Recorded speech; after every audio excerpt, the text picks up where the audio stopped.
ప్రకటన గ్రంథం 14వ అధ్యాయం 1 నుండి 8 వచనములనే మనం ధ్యానించబోతున్నాం.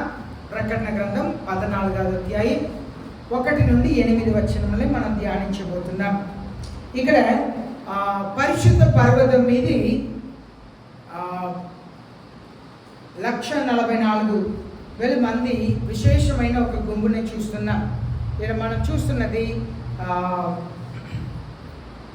Purchased group and an eternal gospel.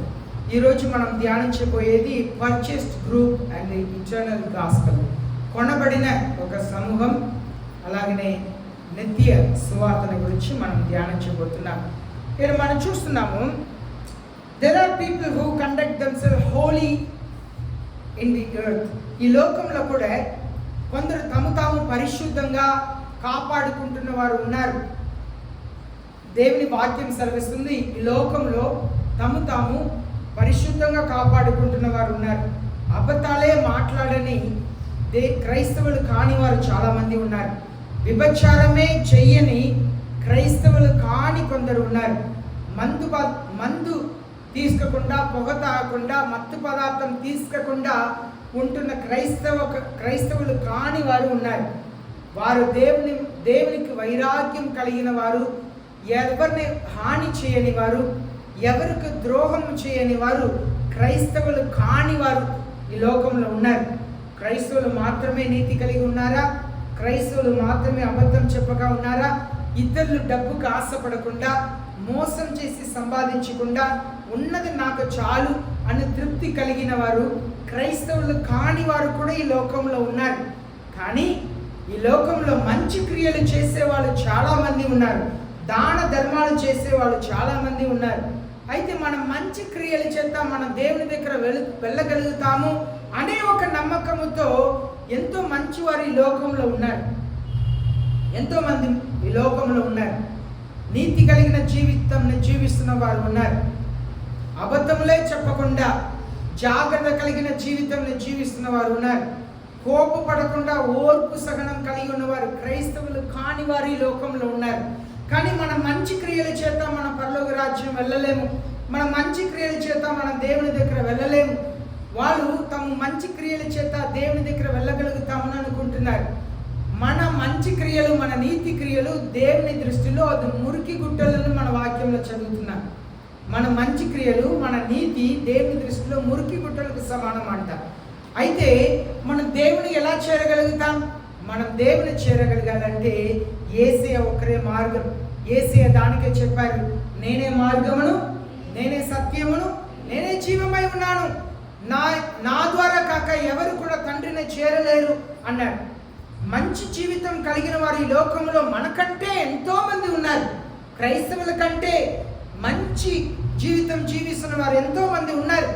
కానీ పరలోక రాజ్యం చేరాలంటే యేసయ్య మాత్రమే మార్గం. 2 మార్గములు ఉన్నది. ఒక మార్గం ఇరుకైన మార్గం, ఒక మార్గం విశాలమైన మార్గం అన్నారు యేసయ్య. అయితే ఆ ఇరుకైన మార్గంలో శ్రమలతో, కష్టముతో యేసయ్య ఆ ఇరుకైన మార్గం ద్వారా రమ్మన్నారు. ఏమన్నారంటే, నీ సిలువను ఎత్తుకొని అనుదినము నన్ను వెంబడించి అన్నారు. సిలువ అనగా అవమానం, సిలువ అనగా నింద, సిలువ అనగా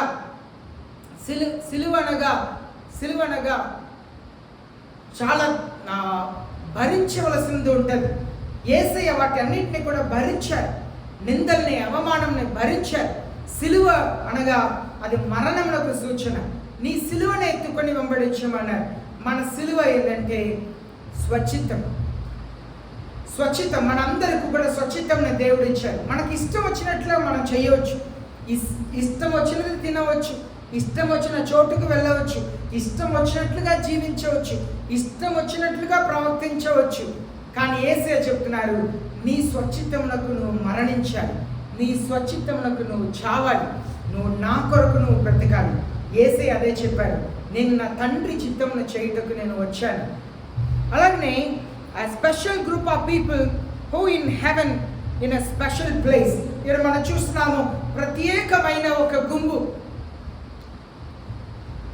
1,044,000 మంది, 1,044,000 మంది ఒక ప్రత్యేకమైన చోట్ల ఉన్నారని చూస్తున్నాం. వీళ్ళు చెప్పారంటే ఈ ప్రత్యేకించబడిన స్పెషల్ గ్రూప్ ఆఫ్ పీపుల్ ఎవరంటే వాళ్ళందరూ కూడా ఈ లోకంలో దేవుని విశ్వసిస్తున్న వారు, తమ సిలువను ఎత్తుకొని అనుదినము దేవుని అడుగు జాడల్లో నడిచేవారు, దేవునికి తమ జీవితం ఇచ్చిన తర్వాత ఈ నాలుకని పరిశుద్ధంగా కాపాడుకున్నవారు.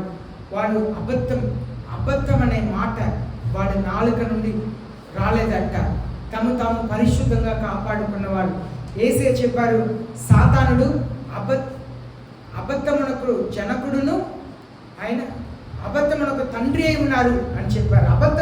అబద్ధంని ఆయనే పుట్టించాడు. ఆ ఏదెన్ తోటంలో ఆదాము అబద్ధం వచ్చి అబద్ధం చెప్పాడు. ఆయన అబద్ధంని ఆయనే ప్రారంభించాడు. జనకుడు ఆయనే ప్రారంభకర్త ఆ అబద్ధమునకు. అయితే వీళ్ళందరూ కూడా ఈ 1,44,100,000 మంది వీళ్ళందరూ కూడా తాము పరిశుద్ధంగా కాపాడుకున్నవాడు. ఈ లోకంలో మనం దేవుని పిల్లలను మనం చెప్పుకుంటున్నాం, కానీ ఎంతోమంది తాము పరిశుద్ధంగా కాపాడుకుంటున్న వారు ఉన్నారు. అలాగనే final gospel is preached by Angel to human being. చివరిగా ఈ లోకంలో దేవదూతల చేత దేవుడి సువార్తను ప్రకటించబోతున్నారు. ఇవి అంతా కూడా మనం 1 నుండి 8 వచనములే మనం చూడబోతున్నాం. మొదటి వచనం చదువుదాం. నేను ఇంగ్లీష్లో చదివిన వెంటనే తెలుగులో చదివి నాకు సహాయం చేయండి. దెన్ ఐ లుక్డ్, జాగ్రత్తగా వినండి, సరేనా? వాక్యం నేను చదువుతప్పుడు మనసు పెట్టి వినండి. Then I looked and behold the lamb was standing on the mount Zion and with him 144,000 having his name and the name of his father written on their foreheads. మరియు నేను చూడగా ఇదిగో ఆ గొర్రెపిల్ల సియోను పర్వతం మీద నిలువబడి ఉండెను. ఆయన నామమును ఆయన తండ్రి నామమును నొసల యందు లిఖింపబడి ఉన్న 144,000 మంది ఆయనతో కూడా ఉండిరి. ఇప్పుడు జాగ్రత్తగా వింటాం. ఈ 144,000 మంది అనేది 144,000 మంది అనేది లిటరల్గా నిత్యముగా 144,000 మందేనా అనేది దేవుడికే తెలుసు. అది ఖచ్చితంగా 144,000 మంది అనేది మనం చెప్పవచ్చు. ఎందుకంటే ఇన్ని కోట్ల ప్రజల్లో తాము పరిశుద్ధంగా కాపాడుకున్న వాళ్ళు చాలా కొద్ది మంది మాత్రమే ఉంటారు. ఎందుకంటే ఇరుకైన మార్గంలో సిలువను ఎత్తుకొని తాను ఉపేక్షించుకొని యేసుని వెంబడించమన్నారు.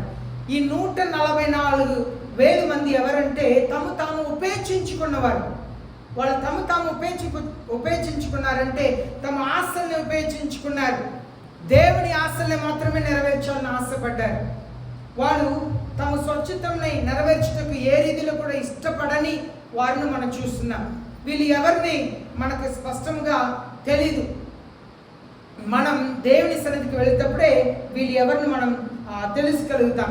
వీళ్ళ గురించి ఏమని చెప్పబడి ఉందంటే, వీళ్ళు గొర్రెపిల్లతో సియోనులో ఉన్నారంట. సియోను అనేది యెరూషలేముకు సియోను అని చెప్పి ఒక పేరు, ఇంకా ఒక పేరు సియోను.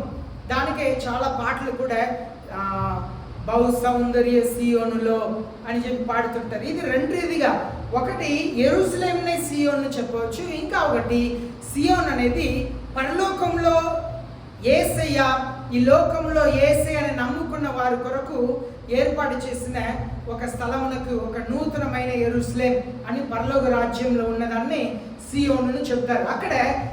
అక్కడ గొర్రెపిల్ల ఉన్నారంట. The lamb was standing. గొర్రెపిల్ల ఎవరిని మనం చూసాము? యేసయ్య అని చెప్పి మనం చూసాం.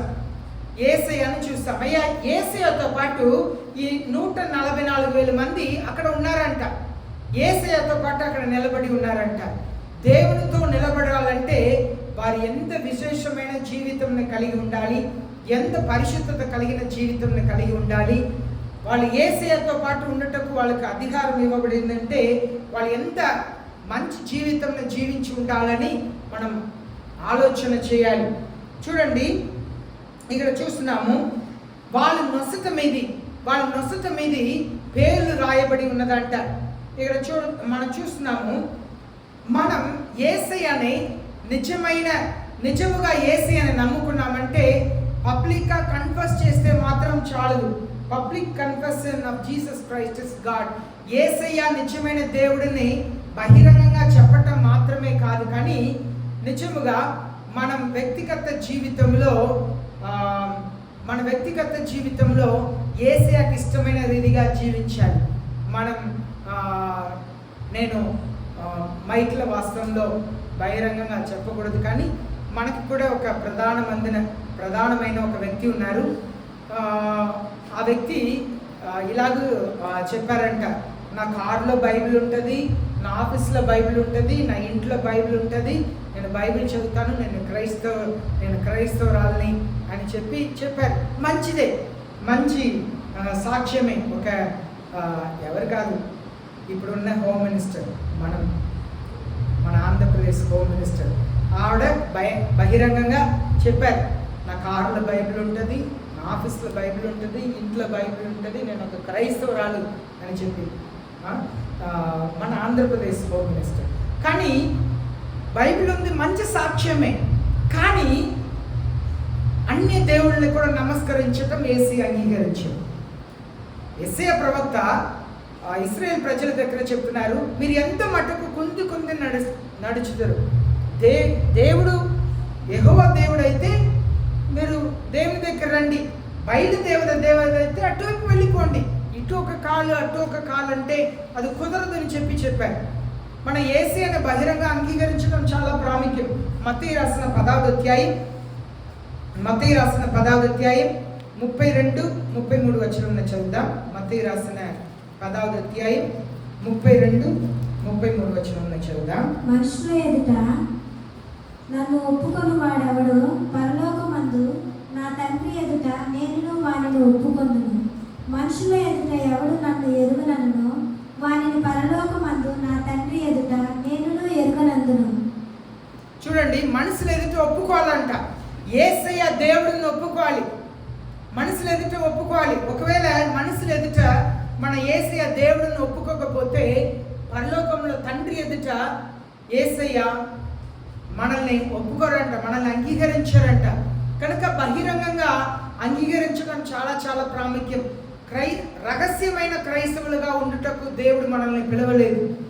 మనం దేవుని కొరకు ధైర్యమైన క్రైస్తవులుగా దేవుడు పిలిచారు. దానియేలు జీవితంలో ఆ రాజుగారు నెబుకద్నెజర్ గారు ఏం చెప్పారంటే, మీరు రాజుగారికి మాత్రమే ఎవరైనా ప్రార్థన చేయాలి అని చెప్పి ప్రకటన జరిగింది. కానీ దానియేలు ఏం చేశారంటే, తను పైగదికి వెళ్ళి కిటికీని తెరచి యెరూషలేం వైపు ప్రార్థన చేస్తారంట. ఆయన తీసి సింహపు గదిలో పడేశారు. కానీ దేవుడు సింహాల దగ్గర నుండి కాపాడారు. సరేనా? సింహాల నోటిని బంధించి సింహాలు ఏమి చేయకుండా కాపాడారు. దానియేలుని బయట తీసి దానియేలుని సింహపు గదిలో పడేయటకి ఎవరెవరు కారణంగా ఉన్నారో వారి కుటుంబస్తులు అందరిని కూడా సింహపు గదిలో పడేస్తే వాళ్ళ శరీరం నేల మీద పడక ముందే సింహాలు ఎగిరి వాళ్ళ ఎముకల్ని పగలగొట్టిందని మనం చూస్తున్నాం. అయితే బహిరంగమైన సాక్ష్యం అనేది చాలా ప్రాముఖ్యం క్రైస్తవులకు. బహిరంగంగా నేను దేవుని బిడ్డని చెప్పి మనం చెప్పగలగాలి, అది చాలా ప్రాముఖ్యం. అదే హననీయ మిజాయేల్ అజర్యా కూడా చేశారు కదా. రాజుగారు ఎదుట మీరు అగ్నిగుండంలో పడేసిన మీరు పెట్టిన విగ్రహం మేము ముఖము, మా దేవుడు, మేము నమస్కరిస్తున్న మా దేవుడు ఒకవేళ మమ్మల్ని కాపాడకపోయినా పర్లేదు, అగ్నిగుండం నుండి కాపాడకపోయినా పర్లేదు, మేము కాలిపోయి చనిపోయినా పర్లేదు, కానీ మీరు పెట్టిన విగ్రహం మేము మొక్కము. దేశంలో అందరూ విగ్రహం నమస్కరించారు, ముగ్గురు. ఇలాంటి వారిలో ఈ 144,000 మందిలో ఇలాంటి వారు ఉన్నారు అంటే ఆశ్చర్యపడటానికి లేదు. దేవుని కొరకు సాక్షిగా నిలబడిన కొందరు మాత్రమే ఉన్నారని మనం చూస్తున్నాం. అలాగే మార్కు రాసిన 8వ అధ్యాయం 38వ వచనం చదువుతాం. మార్కు రాసిన 8వ అధ్యాయం, మార్కు రాసిన సువార్త 8వ అధ్యాయం 38వ వచనం. వ్యభిచారమును పాపమును చేయు ఈ తరము వారిలో నన్ను గూర్చియు నా మాటలను గూర్చియు సిగ్గుపడు వాడెవడో వానిని గూర్చి మనుష్య కుమారుడు తన తండ్రి మహిమ గల వాడై పరిశుద్ధ దూతలతో కూడా వచ్చినప్పుడు సిగ్గుపడనని చెప్పాను. యేసయ్యని గురించి కానీ యేసయ్య మాటలని గురించి కానీ సిగ్గుపడకూడదు. సిగ్గుపడకూడదు. మన వాహనాల్లో రాసుకోవచ్చు, మన ఇంటి ముందు రాసుకోవచ్చు. దేవుని వాక్యం గురించి సిగ్గుపడకూడదు. దానికే చాలామంది కారులో, బైక్లో, నా స్కూటర్ని చూస్తే చుట్టూ దేవుని వాక్యం ఉండిద్ది. యేసయ్య గురించి మనం సిగ్గుపడకూడదు. యేసయ్య వాక్యం గురించి మనం సిగ్గుపడకూడదు. మనం ఎక్కడ ఉన్నా, మీ ఆఫీస్లో మీ టేబుల్ మీద ఒక బైబిల్ ఉండాలి. చూస్తే వీడు క్రైస్తవుడు అని చెప్పి తెలియాలి ప్రజలకు. వాక్యం రాసిన క్యాలెండర్ ఉండాలి. దాన్ని చూస్తే వీడు క్రైస్తవుడు అని చెప్పి తెలియాలి. మనం యేసయ్య గురించి ఏ రీతిలో కూడా సిగ్గుపడకూడదు. ఒకవేళ అలాగే సిగ్గుపడితే యేసయ్య చెప్తున్నారు, ఈ సిన్ఫుల్ జనరేషన్, పాపుల మధ్యలో, వ్యభిచార సంతతి మధ్యలో, మన చుట్టూ ఉన్న ప్రజలు పాపంలో జీవిస్తున్నారు, వ్యభిచారంలో జీవిస్తున్నారు. వీళ్ళ మధ్యలో మనం యేసయ్య గురించి సిగ్గుపడకూడదును మనం చూస్తున్నాం. అయితే మనం ఇక్కడ 144,000 మందిని గురించి చూస్తున్నాం. వీళ్ళ గురించి ప్రకటన గ్రంథం 7వ అధ్యాయంలో మనం చదువుతున్నాం. 7వ అధ్యాయంలో అది ఇశ్రాయేల్ ప్రజల్లో ప్రతి గోత్రము నుండి కొంతమందిని యేసయ్య రక్షించుకున్నారు. వాళ్ళని గురించి చెప్పబడి ఉంది. అయితే ప్రకటన గ్రంథం 7వ అధ్యాయంలో చెప్పబడిన 144,000 మంది వీరు కాదు. అది ఇశ్రాయేల్ ప్రజలు.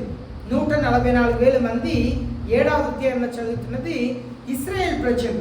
అయితే ఇక్కడ మనం చదువుతున్న వారు ఎవరంటే యేసయ్య కొరకు జీవించిన వారు, యేసయ్య కొరకు పరిశుద్ధముగా జీవించిన వారు, యేసయ్య వాక్యములకు లోబడి జీవించిన వారిని గురించి మనం చూస్తున్నాం. మనం చూస్తున్నాము లూకా రాసిన 15వ అధ్యాయం 11 నుండి 24 వరకు చదివితే అక్కడ ఒక తండ్రి ఉన్నారు. ఆ తండ్రికి ఒక కుమారుడు, ఆయన ఆస్తి అంతా తీసుకొని వెళ్ళిపోయి ఇష్టానుసారమైన జీవితం జీవించి ఆ డబ్బంతా కూడా వృధా చేస్తాడంట. తన పరిస్థితి ఎలా అయిపోయిందంటే, డబ్బు ఉన్న కాలం అంతా స్నేహితులు ఉండి ఉంటారు, డబ్బు లేదిన తర్వాత అందరూ ఆయన విడిచిపెట్టి వెళ్ళిపోయారు. పందులు మేపడానికి ఇష్టపడి పందులు తినే ఆహారం తినుటకు ఇష్టపడ్డాడంట. మన జీవితంలో కూడా మనుషులు మన దగ్గర ఉంటేనే, మనం మంచి జీవితం కలిగి ఉంటే మనుషులు మనల్ని ద్వేషిస్తారు. కానీ మంచి బ్రతికితే, అనగా మన దగ్గర డబ్బు ఉంటే బంధువులందరూ కూడా వస్తారు, స్నేహితులందరూ కూడా ఉంటారు. డబ్బు చేతులు లేదంటే భర్త ద్వేషిస్తాడు, భార్య ద్వేషిస్తారు, పిల్లలు ద్వేషిస్తారు, ఎవరు లెక్క చేయరు. నిజం. అలాంటి లోకంలోనే మనం ఉంటున్నాం. మనం ఉన్నతమైన స్థితిలో ఉంటే మనల్ని గౌరవిస్తారు, లేని స్థితిలో ఉంటే కష్టంలో ఉంటారు. ఈ కుమారుని పరిస్థితి కూడా అలాగే అయిపోయింది. పందులు మేపే పరిస్థితికి వెళ్ళిపోయాడు, ఆస్తి అంతా పోయింది. అలాంటి సమయంలో తండ్రి దగ్గర వస్తే తండ్రి చెప్పాడు, నా కుమారుడు మరణించాడు, మరలా బ్రతకాడని చేర్చుకున్నారంట. మనకు our attitudes towards others who are evil towards us. ఆ తండ్రికి ఎలాంటి మనసు ఉందంటే, తండ్రి ఆస్తిని తీసుకొని వెళ్ళిపోయాడు, కానీ తిరిగి వచ్చినప్పుడు తండ్రి సంతోషంగా చేర్చుకున్నాడు. నేను ఇచ్చిన ఆస్తి అంతా ఎక్కడ, ఏం చేశావు, ఏంటి ఇది బట్టలు, దుర్వాసన వస్తుంది, ఎక్కడ వచ్చావు, ఇలాంటి ప్రశ్నలు ఆయన అడగల. వెంటనే ఆయన కౌగలించుకొని ముద్దు పెట్టారంట. తన చేతిలో ఉన్న ఉంగరంను తీసి తన చేతిలో పెట్టారంట. పాదరక్ష చేయమన్నారంట, బట్టలు మార్చమన్నారంట, పెద్ద విందు చేయమన్నారంట. యేసయ్యలా మనము కూడా ఇతరులని చేర్చుకునే క్రైస్తవులుగా మారాలి. మన జీవితం ఎలా మారాలంటే, మనల్ని కోప పెట్టినప్పుడు కూడా మనం సహనం కలిగి ఉండటకు ప్రయాసపడాలి. మనల్ని ఎవరైనా రెచ్చగొడితే మనకు కోపం వచ్చింది, వారి మీద భయంకరమైన కోపం వచ్చేసింది. కానీ మనల్ని రెచ్చగొట్టినా కూడా ఓర్పుతో ఉండగలిగిన పరిస్థితికి ఎప్పుడు మనం వస్తున్నామో అప్పుడే మనం యేసయ్యలా మారుతున్నాం అర్థం. యేసయ్యలా మనం మారామంటే రెచ్చగొట్టినా కూడా, అవమానమైన మాటలు చెప్పి కించపరిచి రెచ్చగొట్టినా కూడా మన ఓర్పు కలిగి ఉండగలిగే పరిస్థితికి మనం వచ్చామంటే మన యేసయ్యలా మారుతున్నాం అర్థం. మనకు ఓర్పు, సహనం, దీర్ఘ శాంతంని యేసయ్య అనుగ్రహించాలని ప్రతిదినం కూడా ప్రార్థన చేయాలి. అదే మన ప్రార్థనగా ఉండాలి. అయ్యా, నన్ను రెచ్చగొట్టినా కూడా నేను ఓర్పు కలిగి ఉండటకు నాకు సహాయం చేయండి. అలా మన ప్రార్థన చేస్తూ ఉన్నప్పుడు దేవుడు నిశ్చయంగా ఒకరోజు కార్యం చేస్తూ ఉంటారు. నిశ్చయంగా దేవుడు కార్యం చేస్తారు. మనం ప్రయత్నం చేస్తూ ఉండాలి. ఈనాడు మనం చదువుతున్నాం, చక్కగా బైబిల్ని చదువుతున్నాం. కానీ మీరు ఎల్కేజీ యూకేజీ వెళ్ళినప్పుడు చదవగలిగారా? లేదు. 1వ తరగతి 2వ తరగతి చిన్న చిన్నగా మనం ఒకేసారి మారిపోము. కొంచెముగా మనల్ని దేవుడు మన మారుటకు సహాయం చేస్తాడు. దేవుడు గొప్ప దేవుడు. మనల్ని రచ్చగొట్టినా కూడా ఓర్పు కలిగి సహనం కలిగి ఉండేవారు. తమ కళ్ళని పరిశుద్ధంగా కాపాడుకొని దేహమునే వెలుగుతో నింపగలిగిన వారు మాత్రమే ఇలాంటి ఒక గుంపులో ఉండగలుగుతారని మనం చూస్తాం. అలాంటి సమయంలో మనం ఏసి అలా మారగలుగుతాం. 1వ యోహాను 2వ అధ్యాయం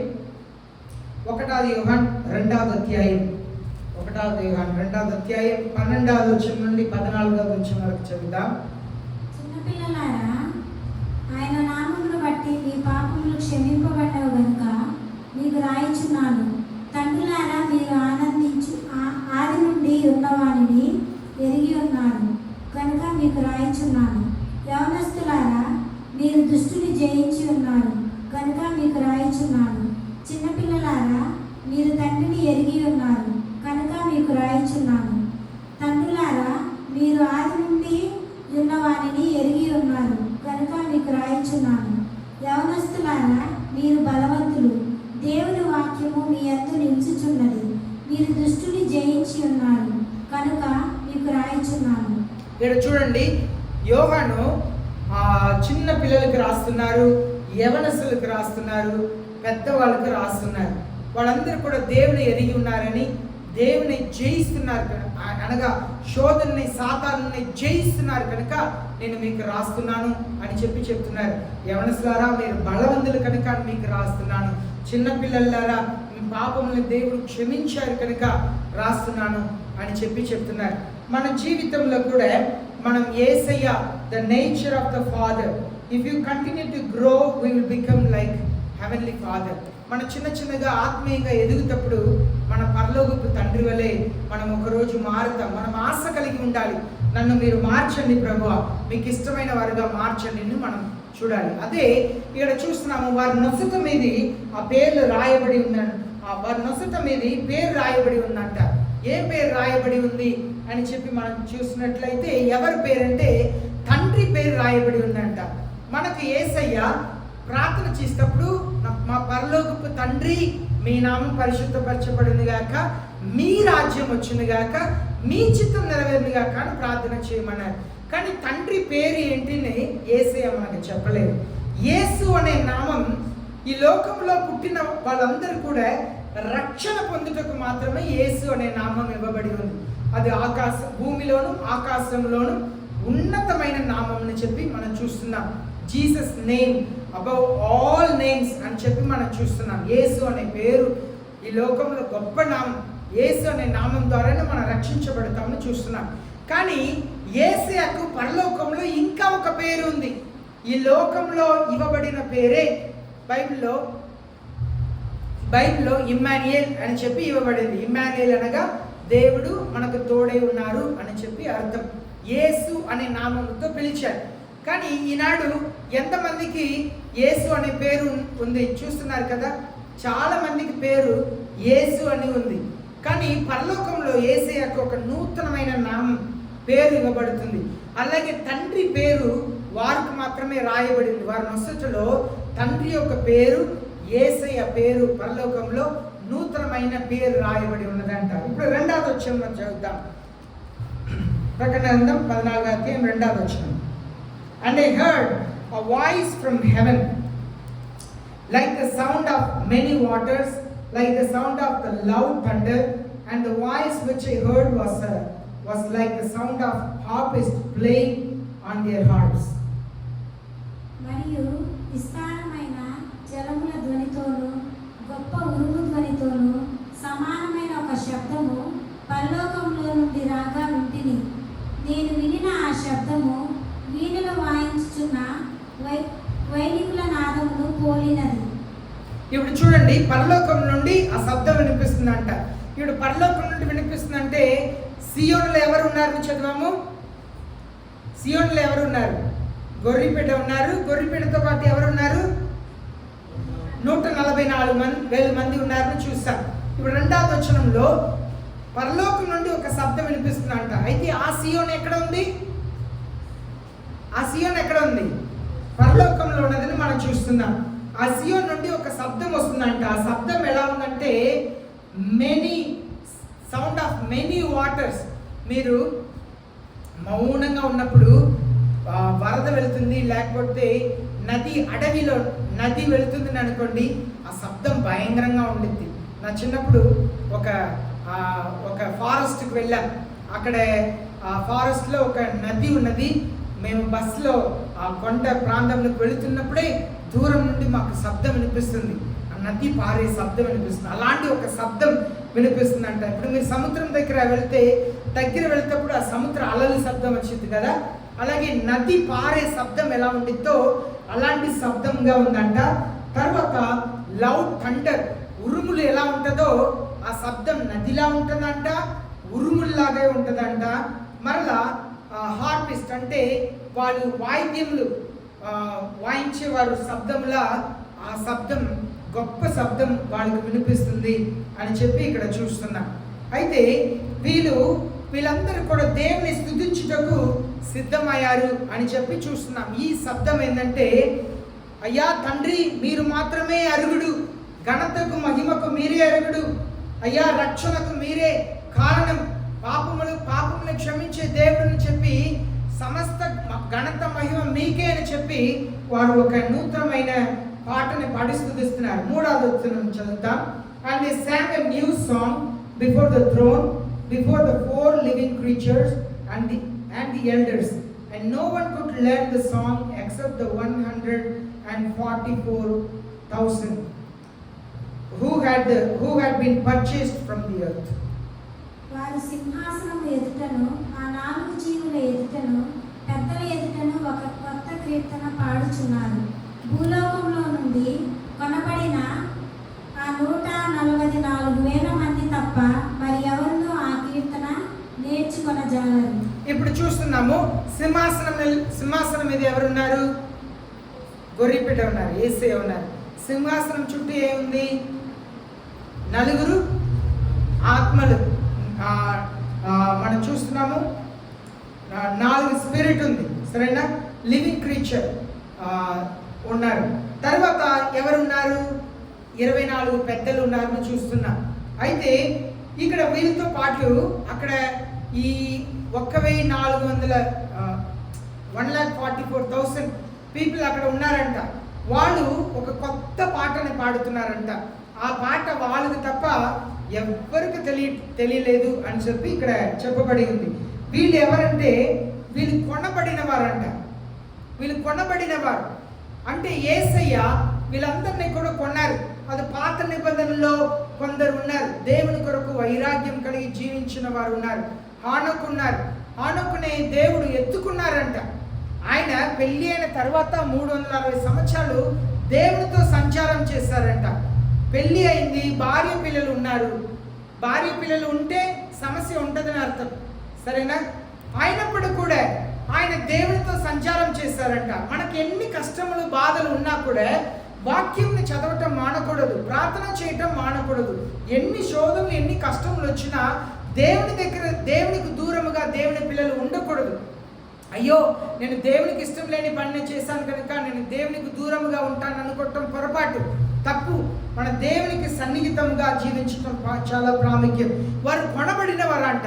వీళ్ళందరినీ కూడా యేసయ్య మనల్ని కూడా కొన్నారు. వాక్యంలో ఏం చదువుతున్నాం? 1 కొరింథీ పత్రికలో మీరు యేసయ్య రక్తము చేత కొనబడ్డారు కనుక మీరు మీకు సొంతం కాదు, మీరు పరిశుద్ధ ఆత్మకు ఆలయముగా ఉన్నారు అని చెప్పి మనం చదువుతున్నాం. యేసయ్య మనల్ని కొన్నారంట. వీళ్ళందరూ కూడా కొనబడిన వారు. వీరు ఒక నూతనమైన పాటని పాడుతున్నారని మనం చూస్తున్నాం. చూడండి, ఫిలదెల్ఫియా సంఘం గురించి చూస్తున్నాం. 3వ అధ్యాయం 12వ వచనం చదువుతాం. ప్రకటన గ్రంథం 3వ అధ్యాయం 12వ వచనం. ఇక్కడ ఫిలదెల్ఫియా సంఘంలో జయించిన వారిని గురించి చదువుతున్నాం. జయించు వానిని నా దేవుని ఆలయంలో ఒక స్తంభముగా చేసేదను. అందులో నుండి వాడు ఇక మీదట ఎన్నటికి వెలుపలికి పోడు. మరియు నా దేవుని నివసించుచున్న నూతనమైన యెరూషలేమును, నా దేవుని పట్టణపు పేరును, నా క్రొత్త పేరును వారి మీద రాసేదను. ఓకే, ఇప్పుడు సంఘముతో ఇప్పుడు ఈ విషయాలంతా కూడా యేసయ్య యోహానుకి చెప్తున్నారు కదా.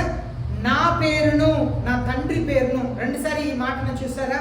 నా తండ్రి పేరును, నా పేరును వారి మీద రాస్తారంట, జయించేవాడు. ఈ ఫిలదెల్ఫియా సంఘంలో ఉన్నవారు దేవుని కొరకు వైరాగ్యంగా నిలబడిన వారు అని చెప్పి మనం చూస్తున్నాం.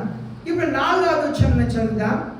4వ వచనం, these are the ones who have not been defiled with women, for they have kept themselves chaste. These are the ones who follow the Lamb wherever he goes. These have been purchased from among men as first fruit to God and to the Lamb. మీరు స్త్రీ సాంగత్యమున అపవిత్రులు కాని వారును, స్త్రీ సాంగత్యము ఎరుగని వారునై ఉండి, గొర్రెపిల్ల ఎక్కడికి పోవునో అక్కడికెల్లా ఆయనను వెంబడింతురు. మీరు దేవుని కొరకును గొర్రెపిల్ల కొరకును ప్రథమ ఫలముగా ఉండుటకై మనుషులలో నుండి కొనబడిన వారు. ఇప్పుడు ఈ 144,000 మంది ఎవరంటే యేసయ్య చేత కొనబడ్డారంట. ఎందుకు కొనబడ్డారు అని చెప్పి మనం చూస్తాం. వాళ్ళు మొదటి ఫలముగా కొనబడ్డారంట. మొదటి ఫలం అంటే ఏంటి? మీరు మామిడి చెట్టు ఉందని అనుకోండి, ఆ మామిడి చెట్టులో చాలా కాయలు వస్తాయి కదా. దాంట్లో ఆ కాయలన్నిట్లో మొదటిగా పండిన వాటిని దేవుని దగ్గర తీసుకొచ్చి ఇవ్వాలి. అది మొదటి ఫలం అంతా కూడా దేవునికి చెందవలసింది. అది ఏదైనా సరే, కోతకు వస్తున్నారు, కోతకు వస్తున్నప్పుడు ఫస్ట్ కోతలో కోసేదాన్ని మొదటి ఫలం అంటారు. అన్నీ ఒకటే, కోత అంతా ఒకటే, ఆ పండిన భూమిలో పండినంతా ఒకటే, కానీ మొదటిగా కోసిన దాన్ని ఉన్న దాంట్లోనే బాగా చక్కగా ఉన్న వాటిని దాన్ని కోసి తీసుకొచ్చి దేవుని సన్నిధిలో దేవుని ముందు ఉంచటం, అది మనం దేవునికి సమర్పిస్తున్నాం. అలాగనే వీళ్ళని దేవుడు ఏర్పరచుకున్నారంట, ప్రథమ ఫలం అంట. ఈ 144,000 మంది దేవునికి ప్రథమ ఫలముగా ఉన్నారు అని చెప్పి ఇక్కడ చూస్తున్నాము. వారు తాము అపవిత్రపరచుకోలేదు అని చెప్పి చూస్తున్నాం. ఇది స్త్రీలతో అపవిత్రపరచుకోలేదు అనేవారు. ఇప్పుడు ఆదాము మనుషులు ఒంటరిగా ఉండటం మంచిది కాదు అని చెప్పింది ఎవరు? దేవుడే నేను ఆదాముకు సాటి అయిన సహాయకురాలని ఏర్పాటు చేస్తానని మనిషిని చేశాడు కదా. దేవుని పరిశుద్ధులు అందరూ కూడా వివాహం చేసుకున్న వాళ్ళే ఉన్నారు. అయితే ఇక్కడ స్త్రీలతో తాము అపవిత్రపరచుకునే వారు అంటే ఇది శారీరకమైన సంబంధం కలిగిన వారు కాదు. ఇది this is not referring to physical virginity or physical harlotry. ఇది దేని గురించి చెప్పబడి ఉందంటే, ఇది స్త్రీ అనగా ఇది దేవునికి ఇష్టం లేని జీవితం గురించి చెప్పబడి ఉంది. అనగా తాము పరిశుద్ధముగా దేవుని కొరకు కాపాడుకున్న వాళ్ళు అని చెప్పి అర్థం. ఇక్కడ ప్రకటన గ్రంథం 17వ అధ్యాయం 5వ వచనం చదువుతాం. ప్రకటన గ్రంథం 17వ అధ్యాయం 5వ వచనం చదవండి. దాని నొసట దాని పేరు ఇలాగ రాయబడి ఉండెను, మర్మము వేశ్యలకును భూమిలోనే ఏయమైన వాటికి తల్లి అయిన మహా బబులోను.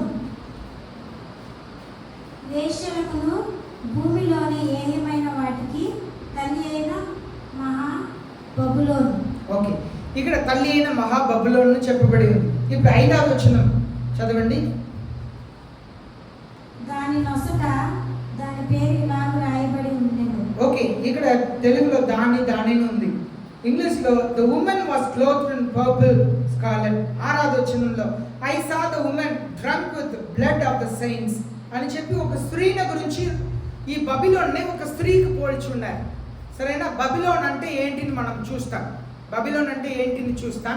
ఇక్కడ ఆ బబిలోన్ని ఒక స్త్రీకి పోల్చి ఉన్నారు. సరేనా? కనుక ఇక్కడ యేసయ్య స్త్రీతో తాము అపవిత్రపరచుకున్న వారు అంటే స్త్రీలతో వివాహం చేసుకుని వారు అని చెప్పి అర్థం కాదు. ఈనాడు చాలా మంది చూస్తే చాలా సంఘాల్లో పెళ్లి చేసుకోకుండా ఉంటారు. పెళ్లి చేసుకోకుండా ఉంటారు. వాళ్ళు ఏం చెప్తారంటే ఆ 1,44,000 మందిలో నేను కూడా ఒకరు అని చెప్తారు. అయితే ఇది పాపం చేయకుండా, ఒక పురుషునితో కలవకుండా ఉంటే, ఒక స్త్రీతో కలవకుండా ఉంటే నేను ఆ 1,44,000 మందిలో ఉంటాను అని చెప్పి ప్రసంగిస్తా, ప్రజలను నమ్మిస్తా పెళ్లి చేసుకోకుండా ఉంటున్న వారు చాలా మంది ఉన్నారు. వాస్తవంలో ఇక్కడ రాయబడింది వారిని గురించి కాదు, పెళ్లి చేసుకోకుండా ఉన్న వారిని గురించి కాదు. ఇక్కడ చెప్పబడింది ఆ బబిలోన్నే ఒక స్త్రీకి పోలిస్తున్నారు. ఆ స్త్రీతో సాంగత్యం కలగని వారు, అనగా ఆ స్త్రీతో సహవాసం లేని వారిని గురించి రాయబడి ఉన్నదని మనం చూస్తున్నాం. మనం ముందు చూస్తాం ఈ బబిలోన్ అంటే ఎవరు, ఈ స్త్రీ అంటే ఎందుకు బబిలోన్ స్త్రీ అని చెప్పబడి ఉంది అని చెప్పి చూస్తాం. ఇప్పుడు సంఘం అంటే సంఘం దేవునిది, ఓకేనా. క్రీస్తు ఎవరిని చెప్పబడి ఉంది వాక్యంలో, క్రీస్తు సంఘమునకు ఎవరు? శిరస్సు. ఇంకా ఒకటి క్రీస్తు సంఘమునకు భర్త అయి ఉన్నారు. సంఘం దేవునికి భార్యగా ఉండటకు తాము సిద్ధపరచుకుంటున్నారు. అర్థమవుతుందా? తాము సిద్ధపరచుకుంటున్నారని మన వాక్యంలో చదువుతున్నాం. ఇంగ్లీష్లో Christ is braid groom, church is braid. సంఘం ఆయనతో వివాహం చేసుకున్నటకు, మధ్య ఆకాశంలో వివాహం జరిగింది అంటే ఈ సంఘం క్రీస్తుతో కలవబోతుంది. దానికే ఇక్కడ స్త్రీ అనగా సంఘం అర్థం. స్త్రీ అనగా ఎవరు? సంఘం. బబిలోన్ అని చెప్పి ఎందుకు చెప్తున్నారంటే అది మనం ముందుకు వస్తాం. ఇప్పుడు మనం చూస్తున్నాము, they have kept themself chaste, తాము పరిశుద్ధంగా కాపాడుకున్నారంట. స్త్రీలతో సంబంధం గురించి ఇక్కడ చెప్పబడలేదు. Spiritual adultery is explain in James chapter 4:4. యాకోబు రాసిన 4వ అధ్యాయం 4వ వచనం చదువుదాం. యాకోబు రాసిన 4వ అధ్యాయం 4వ వచనం. బైబిల్ ఉన్న వాళ్ళందరూ కూడా తీసి వాక్యం చదవండి. వ్యభిచారులారా, ఈ లోక స్నేహము దేవునితో వైరమని మీరెరుగరా. కాబట్టి ఎవడు ఈ లోకంతో స్నేహం చేయగోరునో వాడు దేవునికి శత్రువగును. ఇక్కడ చూడండి, ఈ లోకముతో స్నేహం చేసి ఉండటం వ్యభిచారమునకు సమానమని చెప్పి దేవుని వాక్యం సెలవిస్తుంది. లోకముతో స్నేహం అంటే రాజకీయం చేయటం, దేవుని సేవ చేయటం. ఈనాడు చాలా మంది అలాంటి జీవితం జీవిస్తున్నారు. విశ్వాసులుగా ఉంటారు కానీ దేవునికి ఇష్టమైన జీవితం జీవించని వారు ఉంటారు. ఈ లోక స్నేహం దేవునికి వైరం అంట. దేవునికి ఇష్టం లేదు. దేవునితో ఈ లోకంతో స్నేహం పెట్టుకుంటే దేవునికి శత్రువులుగా ఉంటామని చెప్పి అర్థం. మనల్ని మనం పవిత్రంగా కాపాడుకోవాలి. అలాగనే మనం చూస్తున్నాం, disciples who obey and live according to the holy spirit. పరిశుద్ధ ఆత్మ దేవుడు చెప్పినట్లుగా జీవించేవారే ఈ గుంపులో ఉంటారు. పరిశుద్ధ ఆత్మ దేవుడు చెప్పినట్లుగా మనం నడుచుకోవాలి. వాక్యం చెప్పింది ఆ వాక్యంలకు అలా లోబడాలి. వాక్యం చెప్పినట్లుగా లోబడటమే అది దేవుని పిల్లలకు ఆశీర్వాదం. వాక్యం మీరు ఇలా జీవించవద్దు అని చెబితే అలా జీవించకూడదు. దేవుని సన్నిధిలో దేవుని వాక్యాన్ని వినుటకు ఆశ కలిగిన వారుగా ఉండాలి. దేవుని సన్నిధిలో మనం నిజమైన తపన కలిగి ఉండాలి. నేను ఇంకా నేర్చుకోవాలి, నేను ఎలా మంచి క్రైస్తవుడిగా మారాలి, క్రైస్తవురాలుగా మారాలని ప్రయత్నం చేయాలి. యాకోబు రాసిన 1వ అధ్యాయం 18వ వచనం కూడా చదువుతాం. యాకోబు 1వ అధ్యాయం 18వ వచనం. ఆయన తాను సృష్టించిన వాటిలో మనము ప్రథమ ఫలముగా ఉండునట్లు సత్యవాక్యము వలన మనల్ని తన సంకల్పం ప్రకారము కనెను.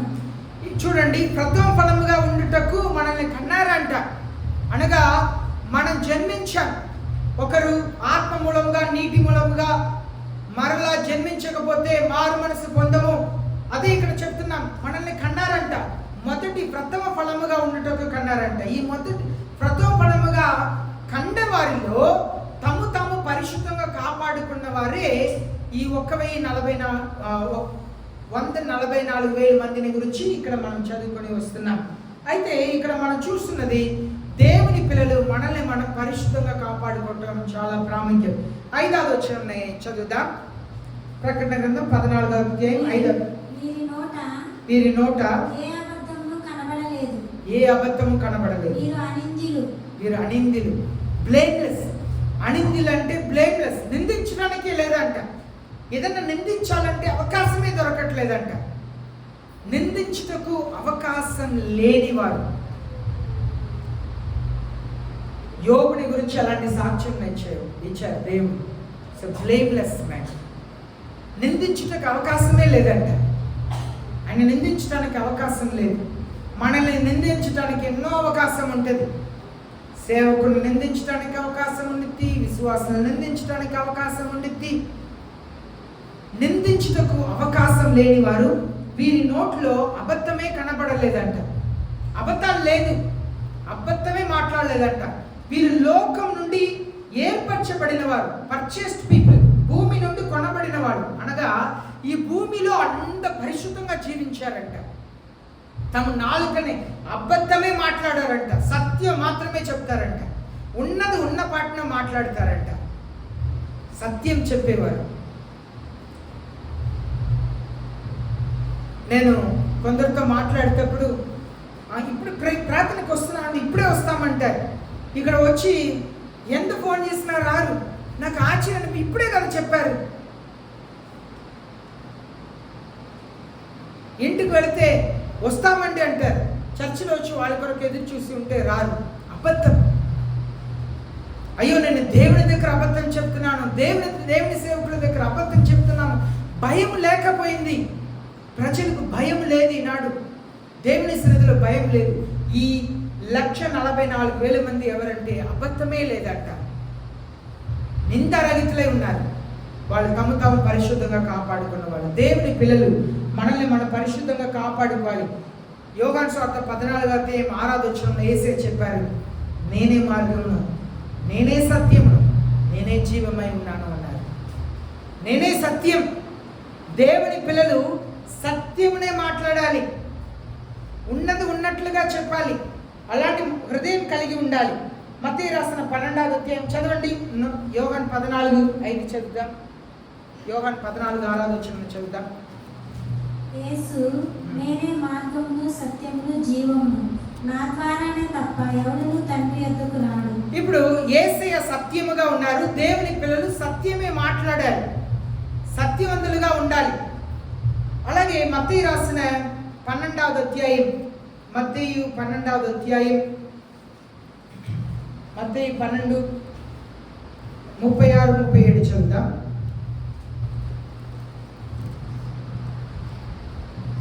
నేను మీతో చెప్పినదేమనగా, మనుషులు పలుకు వ్యర్థమైన ప్రతి మాటను గూర్చి విమర్శ దినమున లెక్క చెప్పవలసి ఉండును.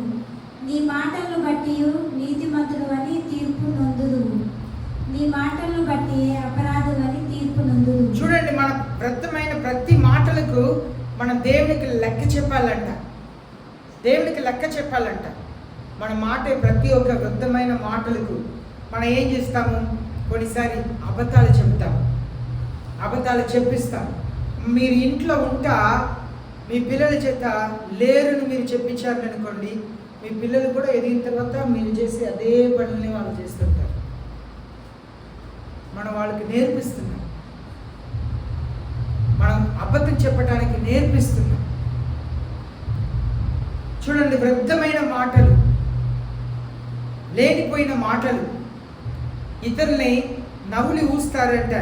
వేరే వాళ్ళ గురించి ఎట్లా పడితే అట్లా మాట్లాడటం. మన దేవుని సన్నిధిలో పాపములను ఒప్పుకొని క్షమాపణ అడగాలి. By your words you will be justified. నీ మాటల చేత నువ్వు తీర్పు పొందుతావు. By your words you will be condemned. నీ మాటలే నిన్ను తీర్పు తీర్చబోతుంది. నువ్వు పరలోకం వెళ్ళాలా నరకం వెళ్ళాలా అన్నది నీ మాటే నిన్ను తీర్పు తీర్చబోతుంది. నీ మాటలకు దేవుని దగ్గర లెక్క చెప్పాలి. వీళ్ళందరూ కూడా వారి నోట్లో అబద్ధాలు కనపడలేదంట. మనం ఏం చేస్తాం? ఊరికనే చెప్తాం. ఎందుకండి దేవుని సన్నిధికి రాలేదంటే బాగలేదండి అంట. బాగానే ఆరోగ్యం బాగానే ఉండిద్ది, ఇంట్లో బాగానే ఉంటాం, ఒకే మాట బాగలేదంట. నిజముగానే బాగలేకపోయింది.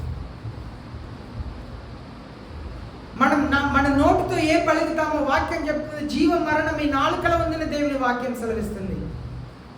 జీవముని మాట్లాడాలి, సత్యంని పలకాలి. అది దేవునికి ఇష్టమైనది మనం చూస్తున్నాం. Speak the spirit of Christ or the spirit of the Antichrist that rules in our hearts. మనం ఎలా మాట్లాడతామంటే మనలో పరిశుద్ధాత్మ దేవుడు ఉంటే సత్యం మాట్లాడతాం, మనలో అంత్యక్రీస్తు సాతానుడు ఉంటే అబద్ధాలు మాట్లాడతాం. నేను నిజం చెప్తున్నాను, కొందరిని గురించి ఆలోచన చేస్తే నా మైండ్ నిజంగా బ్లాంక్ అయిపోయింది. ఎందుకంటే నోరు విప్పితే అబద్ధం అండి, నోరు తెరిస్తే అబద్ధం. అసలు ఎలా వాళ్ళు అబద్ధం చెప్తారంటే నేను నమ్మేస్తాను, నిజంగా నమ్మేస్తాను. తర్వాత అర్థమైంది వాళ్ళు అబద్ధం చెప్పారు. మన నోట్ల మాటలు సత్యముగా ఉండాలి. పరిశుద్ధ ఆత్మదేవుడు మనలో ఉంటే సత్యంను పలకగలుగుతాం, అంత్యక్రీస్తు మనలో ఉంటే అబద్ధాలు పలకగలుగుతాం. దాన్నే కదా మనం 13వ అధ్యాయంలో చదివాము. ప్రకటన గ్రంథం 13వ అధ్యాయం 5వ వచనం చదవండి. ప్రకటన గ్రంథం 13వ అధ్యాయం 5వ వచనం. దంభపు మాటలను దేవదూషణలను పలుకు ఒక నోరు దానికి ఇయ్యబడెను, మరియు 42 నెలలు తన కార్యము జరపని అధికారం దానికి ఏర్పడ్డాయి. ఎలాంటి నోరు ఇవ్వబడిందంట? దంభపు మాటలు, దేవదూషణలు, దేవుని దూషణం. దేవుని దూషణం అంటే దేవుని పేరిట మాట్లాడటం, దేవుని సేవకులతో పందెం పెట్టుకోవటం, నువ్వా నేనా అన్నట్లుగా. ఒకరు ఫోన్ చేసి ఎందుకు నాతో మాట్లాడలేదు, పలకరించలేదు, అది ఇది అని చెప్పి మాట్లాడారు. నేను చెప్పాను, మీరు ఆ గుడికి వెళ్ళారంట, ఇక్కడ వెళ్ళారంట, అక్కడ వెళ్ళారంట అని చెప్పి అడిగితే ఏదేదో వాక్యం చెప్తున్నారు. అప్పుడు నాకు అర్థమైంది, ఇది అంత్యక్రీస్తు నోరు, అంత్యక్రీస్తు హృదయం. వాక్యంలో ఉన్న వాక్యం అంతా తెలుసు, వాక్యంలో ఉన్న వాటిని అన్నిటినీ చేస్తారు, కానీ దేవునికి ఇష్టం లేని జీవితం జీవిస్తుంటారు. జాగ్రత్త సంగమా, జాగ్రత్త. దంభపు మాటలు పలుకుటకు, దేవ దూషణం చేయుటకు నోరు ఇవ్వబడిందంట, అనగా అధికారం ఇవ్వబడిందంట. మనం ఎలాంటి మాటలు మాట్లాడుతున్నాం మన నోటితో? దంభపు మాటలు. నేను ఎవరు తెలుసా, నేను చేయగలుగుతాను తెలుసా? దేవ దూషణం, దేవుని మాటల్ని దేవుని స్థానంలో నిలబడి మాట్లాడటం, దేవుని దూషణం చేయటం. ఒకరోజు హేరోదు సింహాసనంలో రాజ్య వస్త్రంతో కూర్చొని మాట్లాడితే ప్రజలందరూ కూడా దేవుని స్వరం, దేవుని స్వరం అంటే దేవదూత వచ్చి కొట్టారంట, పురుగు పడి చనిపోయారంట. పురుగు పట్టిందంట, శరీరం అంతా పురుగు పట్టి చనిపోయాడని రాజుని గురించి అపోస్తల గ్రంథంలో మనం చదువుతున్నాం. ఒక మీటింగ్లో సేవకులందరూ కూర్చున్నారు. ఆ రాజకీయ నాయకుడు వచ్చి ఆయన మైక్ పట్టుకొని దేవుని మాటల్ని మాట్లాడుతుంటే ఆడ సేవకులందరూ కూడా హల్లెలూయా స్తోత్రం అని చెప్పి అరుస్తున్నారు. నేను నా బండి తీయటానికి నేను బయట వచ్చేసాను. బయట వచ్చి చూస్తే ఆయన కార్ దగ్గర నుండి ఆయన పొగ తాగుతా ఏదో మాట్లాడుతున్నారు వారితో. కానీ స్టేజ్ మీది బైబిల్ పట్టుకొని వాక్యం చెప్తుంటే సేవకులందరూ కూడా హల్లెలూయా స్తోత్రం అరుస్తున్నారు. ఎందుకంటే వాళ్ళ కంటికి వాళ్ళలో దేవుడు లేరు కనుక వాళ్ళు దేవుని గుర్తించలేకపోతున్నారు. ఆ రాజకీయ నాయకుడు ఇచ్చే బట్టలు, ఉచితంగా ఇచ్చే బట్టల మీద మనసు ఉంది, కానీ అయ్యో ఈయన దుష్టుడు సంబంధుడు కదా, ఈయన ఎలా నా దేవుని వాక్యం నేను చెప్తున్నాడు అని చెప్పి గ్రహించని సేవకులు అక్కడ కూర్చున్నట్లుగా నేను చూశాను. ప్రియమైన దేవుని జనమా, జాగ్రత్త కలిగి ఉండాలి. 6వ వచనాన్ని చదువుదాం. 6వ వచనం. And I saw another angel flying in mid-heaven, having an eternal gospel to preach to those who live on the earth, and every nation and the tribe and the tongue and the people. అప్పుడు మరి ఒక దూతను చూచితిని. అతడు భూనివాసులకు అనగా ప్రతి జనమునకును ప్రతి వంశమునకును ఆయా భాషను మాట్లాడు వారికి ప్రతి ప్రజకును ప్రకటించినట్లు నిత్య సువార్త తీసుకొని ఆకాశ మధ్యమున ఎగురుచుండెను. ఇక్కడ మనం చూస్తున్నాము, eternal gospel is the word brings salvation to those who believe. యేసు అని నమ్మే వారందరికీ కూడా నిత్య సువార్త అనేది రక్షణను తీసుకొస్తుంది మనం చూస్తున్నాం. రోమీయులకు రాసిన 1వ అధ్యాయం 16వ వచనం చదువుదాం. రోమీయులకు రాసిన 1వ అధ్యాయం 16వ వచనం చదువుదాం.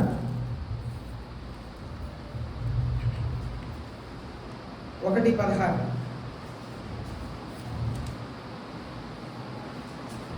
రోమీయులకు రాసిన 1వ అధ్యాయం 16వ వచనం. సువార్తను గురించి నేను సిగ్గుపడువాడను కాను.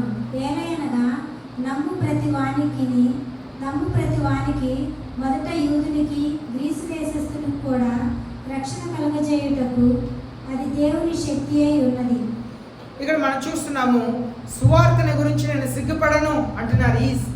ఈ సువార్త రక్షణను మనకు కలుగజేస్తుంది. ఇప్పుడు రోమిలకు రాసిన 10వ అధ్యాయం 16-17 వచనం చదువుదాం. 16-17. అయినను అందరూ సువార్తకు లోబడలేదు. ప్రభువా, మేము తెలియజేసిన సమాచారం ఎవడు నమ్మెను అని యెషయా చెప్పుచున్నాడు కదా. కాగా వినుట వలన విశ్వాసం కలుగును, వినుట క్రీస్తును గూర్చిన మాట వలన కలుగును. చూడండి, ఇక్కడ పౌలు అపోస్తలుడు చెప్తున్నారు, వింటేనే సువార్తను వినాలి. దేవుని సన్నిధిలో కూర్చొని నిద్రపోతే ఆత్మీయ జీవితంలో ఎదగము, మన కుటుంబంలో మనం రక్షించుకోలేము. దేవుడు నోవాగులో ఆత్మీయతను చూసి తన భార్య పిల్లల్ని రక్షించుకున్నారు. తల్లి తండ్రులు చేయవలసింది ముందు మీ పిల్లలు మీకు లోబడేటట్లుగా చేసుకోవాలి. ఒకవేళ మీ భర్త ఎంత చెప్పినా మీ మాట వినలేదు, మీ భార్య ఎంత చెప్పినా మాట వినట్లేదు, వాళ్ళు దైవికంగా దేవునికి ఇష్టకరమైన జీవితం జీవించలేదంటే దేవునికి వాళ్ళు లెక్క చెప్పాలి. పౌలు అపోస్తలుడు చెప్తున్నారు, అయ్యా మేము చెప్పిన మాటను ఎంతమంది వింటున్నారు? అందరూ వినట్లేదు కదా, కొందరు మాత్రమే వింటున్నారు అని చెప్పి 16వ వచనం చెప్తున్నారు. 17వ వచనంలో వినుట వలన విశ్వాసం కలుగుతుంది కదా అని చెప్తున్నారు. ఇప్పుడు ఈ వాక్యంలో మనం చూస్తున్నాము, ఇటర్నల్ గాస్పెల్ని దేవదూతలు వచ్చి ప్రకటించారంట. 6వ వచనంలో మధ్య ఆకాశంలో ఒక దేవదూత కనిపించారంట. ఆ దేవదూత లోకంలో ఉన్న అందరికీ సువార్తని నిత్య సువార్తని ప్రకటిస్తున్నారంట. Eternal gospel. చూడండి, జాగ్రత్తగా వినండి. ఇప్పుడు నేను ఇక్కడ ఉన్నాను, మీకు మాత్రమే వాక్యం చెప్పగలుగుతున్నాను కదా. అలాగనే ఒక్కొక్క చోట్లో చాలా మంది సేవకులు వాక్యంని చెప్తున్నారు. కానీ ఇక్కడ 6వ వచనంలో చూస్తున్నాము, మధ్య ఆకాశంలో ఒక దేవదూత కనిపించారంట. ఆ దేవదూత ఆయా భాష మాట్లాడే వారందరికీ అర్థమయ్యేటట్లుగా ఒక భాషలో మాట్లాడుతున్నారు. చూడండి, వినండి, ఒక్క భాషలో మాట్లాడుతున్నారు. ఆ దేవదూత నిత్య సువార్తను ఒక్క భాషలో మాట్లాడుతున్నారు. ఆయా భాషలో అందరికి అర్థమైపోతుంది. ఆ మాటను చదవండి. ఆయా భాషలో మాట్లాడు వారికి ప్రతి ప్రజలకు ప్రకటించినట్లు. చూడండి, ప్రతి ప్రజలకు ఆయా భాష మాట్లాడేవారు. అన్ని భాషలు, ఎన్నెన్నో భాషలు మాట్లాడుతున్నారు. మధ్య ఆకాశం నుండి ఒక్క దేవదూత నిత్య సువార్తను ప్రకటిస్తున్నారంట. అది అందరికి చేరిపోతుందంట. ఈనాడు మనం దేవుని ఎరగని వారిని కూర్చోబెట్టి వాక్యం చెప్పలేము కదా. ఒకవేళ సువార్త కూటం జరిపిన, సౌండ్ సిస్టమ్ పెట్టి జరిపిన, ఇంట్లో టీవీ చూసే వాళ్ళు చూస్తారు, వినేవాళ్ళు వింటారు, వినని వారు వదిలేస్తారు. సువార్త కూటం పెట్టినా మాత్రం దేవుని ఎరగని వారు అందరూ కూడా వచ్చి కూర్చోరు కదా. సువార్త కూటం దేవుని ఎరగని వారికే పెడుతున్నాం. కానీ ప్రతి సువార్త కూటంలో కూర్చునేదంతా సంఘస్థులే కూర్చుంటారు, దేవుని ఎరిగిన వాళ్ళే కూర్చుంటారు. దేవుని ఎరగని వారు అక్కడ ఉండరు. అయితే ప్రజలు మనకు మాట వినరు కనుక ఒక దేవదూత వచ్చి నిత్య సువార్తను చెప్తున్నారంట. అనగా రక్షణ సువార్తను అందరికీ ఒకేసారి తెలియపరుస్తున్నారంట. ఈనాడు దేవుని సేవకులు చెబితే మాట వినకుండా ఇష్టానుసారమైన జీవితంలో జీవించి తమ స్వలాభము కొరకు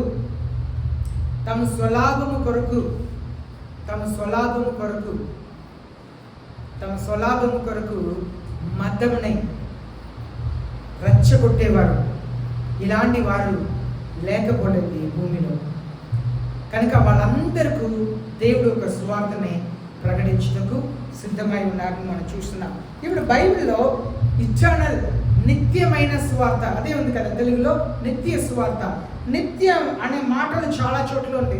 బైబిల్ చదువు వచ్చిన వాళ్ళు దయచేసి త్వరగా మీరు తీసి చదివితే బాగుంటుంది. హెబ్రీయులకు రాసిన 13వ అధ్యాయం 26వ వచనం చదువుతాం. హెబ్రీయులకు రాసిన 13వ అధ్యాయం 26వ వచనం చదువుతాం. ఇక్కడ నిత్య నిబంధన గురించి మనం చదువుతున్నాం. చూడండి త్వరగా. గొర్రెల గొప్ప కాపరి అయిన యేసు అను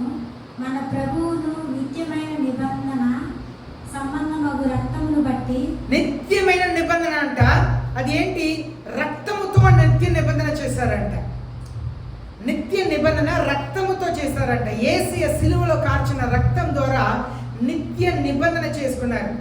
నోట్ చేసుకోండి, సరేనా? నిత్య నిబంధన. ఇక్కడ మనం చూస్తున్నాము 14వ అధ్యాయం 6వ వచనంలో నిత్య సువార్తని గురించి చదువుతున్నాం. నిత్య సువార్త. ఇక్కడ ఫిబ్రవరి రాసిన 13వ అధ్యాయం 25వ వచనంలో నిత్య నిబంధన గురించి చదువుతున్నాం. నిబంధన అనగా అది ఒకరు కలిసి ఉండటానికి ఏర్పరచుకునే విషయం. ఇప్పుడు 2వ తెస్సలోనికీ పత్రిక 1వ అధ్యాయం 9వ వచనం చదువుదాం. 2వ తెస్సలోనికీ పత్రిక 1వ అధ్యాయం 9వ వచనంలో మనం ఇటర్నల్ డిస్ట్రక్షన్ గురించి చదువుతున్నాం. Eternal destruction. 2వ తెస్సలోనికీ పత్రిక 1వ అధ్యాయం 9వ వచనం.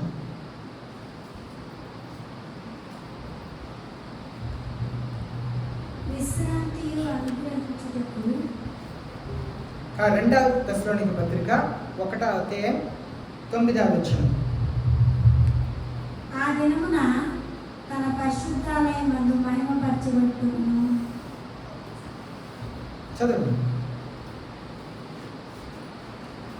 విశ్వసించిన వారందరి యందు ప్రశంసింపబడుటకును ప్రభువు వచ్చినప్పుడు అట్టివారు ఆయన సముఖం నుండి ఆయన ప్రభావం అందరి మహిమ నుండి పారదోలబడి నిత్య నాశనం. ఇక్కడ మనం చూస్తున్నాము నిత్య నాశనం. పాపం చేసే వరకు దేవుడు ఏర్పరిచిన నిత్య నాశనం. ఆ నిత్య నాశనం నుండి వాళ్ళకి విమోచనే లేదు అని చెప్పి దేవుని వాక్యం సెలవిస్తుంది.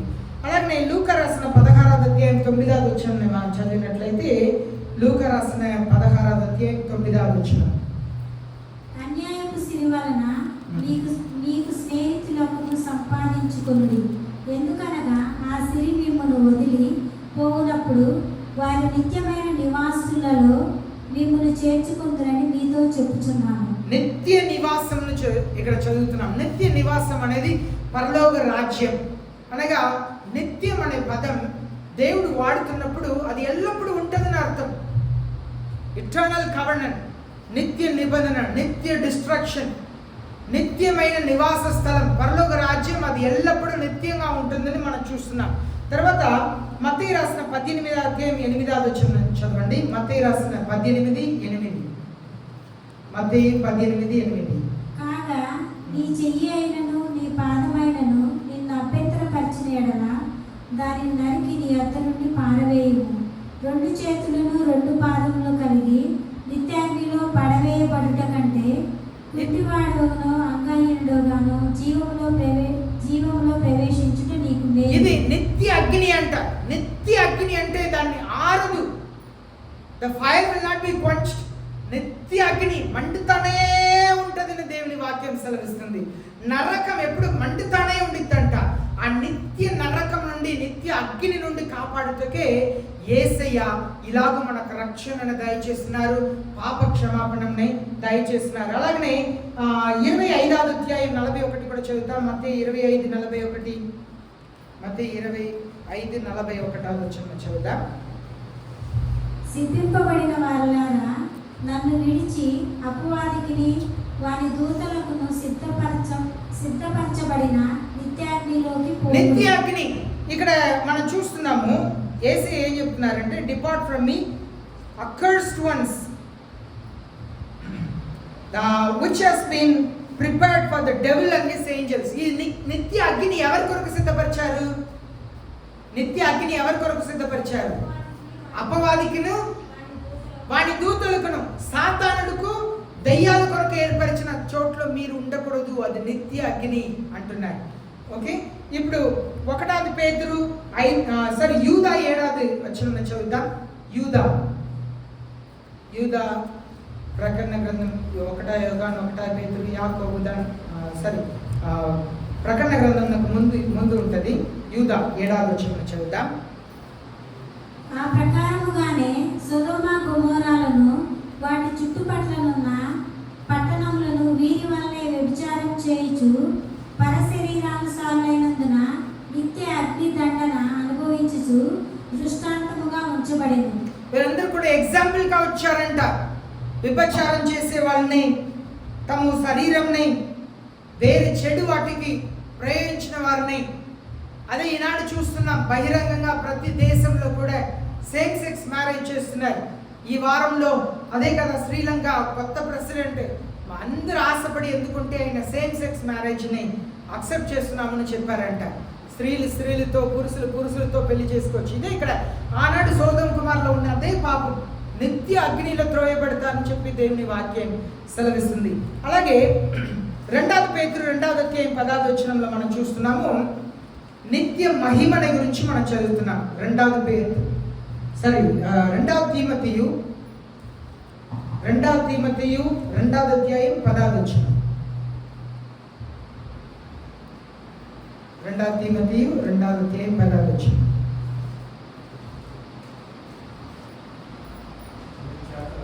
అందుచేత ఏర్పరచబడిన వారు నిత్యమైన మహిమతో కూడా క్రీస్తు యేసునందని రక్షణ పొందవలనని నేను వారి కొరకు సమస్తము.